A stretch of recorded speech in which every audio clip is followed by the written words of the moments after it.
All right, well, joining me now is Democratic Congresswoman Chrissy Houlahan of Pennsylvania. She's an Air Force veteran and serves on the House Armed Services Committee. Thank you so much for joining me today. Really appreciate it. Thank you for having me. It's good to see you again. You too. I do want to get your take on Iran in just a moment. We're going to talk about that, but I have to get your reaction first to these primary results that we saw in Texas, where you just heard from Steve Kornacki. Tough night for some incumbents. You also had State Representative James Tallarico advancing to the general election. There's still a runoff on the Republican side. President Trump signaling he's going to endorse soon. What do you make of Democrats' chances of actually winning this Texas Senate seat, which they haven't won in more than 30 years? I'm pretty enthusiastic about them. You saw a lot of enthusiasm in the population in Texas from the Democratic side of things. You saw more Democrats, I believe, turn out to vote just in general than Republicans did. The enthusiasm seems to be there. I was really struck by a headline in the New York Times that reflected somehow that Mr. Tallarico was, the good guy won, so to speak.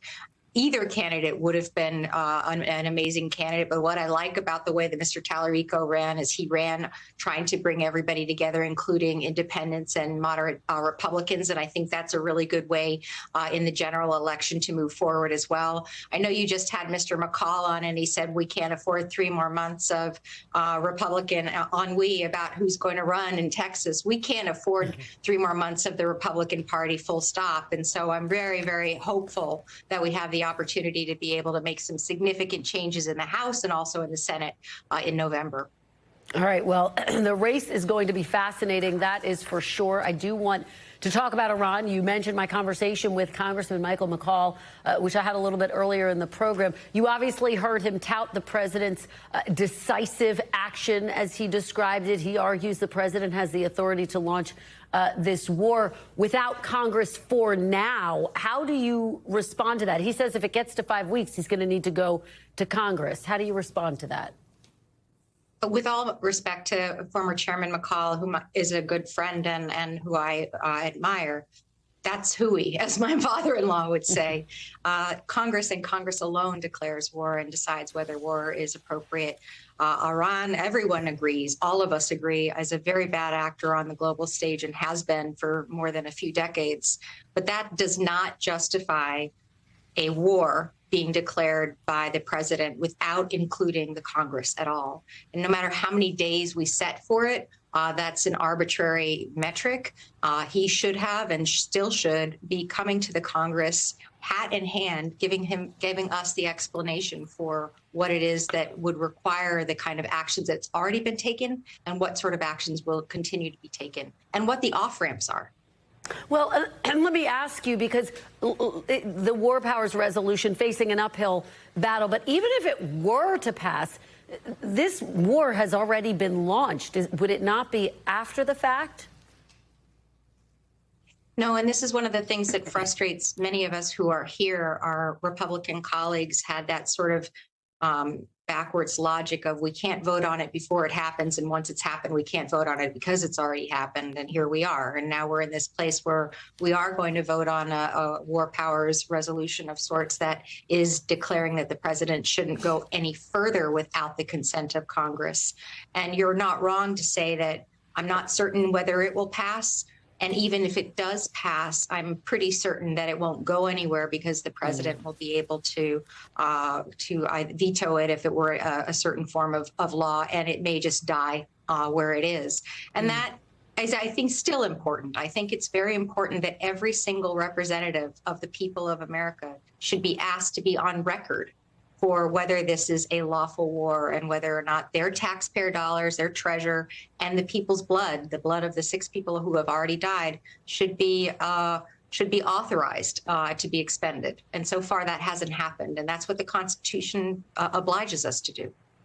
Let me ask, because you were among several of your colleagues who released a video earlier this year reminding military and intelligence service members that they can, in your words, refuse illegal orders that they deem to be illegal. Do you think the strikes against Iran fall into that category?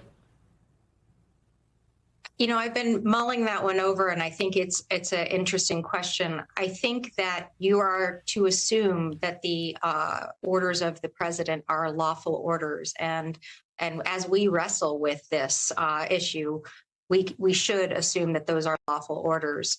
That video was referring to some of the things that are happening either in Venezuela or also within our own borders themselves. How we use our reserves, how we use our National Guards domestically is important for us to be aware of. And I wasn't saying anything that isn't just stating the law. And I think that that was affirmed by the grand jury that met, and all 12 of the regular everyday citizens affirmed that my colleagues and I were literally simply stating the law. I do want to play what Senator John Fetterman from your state of Pennsylvania said, and then get your take on the other side. Take a listen. After they've eliminated their entire leadership of one of the worst regimes in the world, and I think this is a good thing. And I don't know why we all can't agree that the world is better, safer, and it's more just, and now can be real peace. Do you agree with him on that broad point that the world is now safer? I would 100% disagree. Again, with respect for my senator from the great Commonwealth of Pennsylvania, we have no evidence that the world is safer. We've just created a vacuum. By accident or intentionally, this administration has eliminated many of the people who they themselves had identified for the next in line for succession in terms of leadership in Iran. And the idea that we are now in this sort of wait and see, ambivalent, place where Secretary Rubio seems to and Secretary Hegseth seems to think that their responsibility is only to break it and not to buy it. We are in a really difficult place where I can't even begin to conceive of the fact that Mr. Fetterman would believe that we are in a safer and more secure place in the world that we are in now.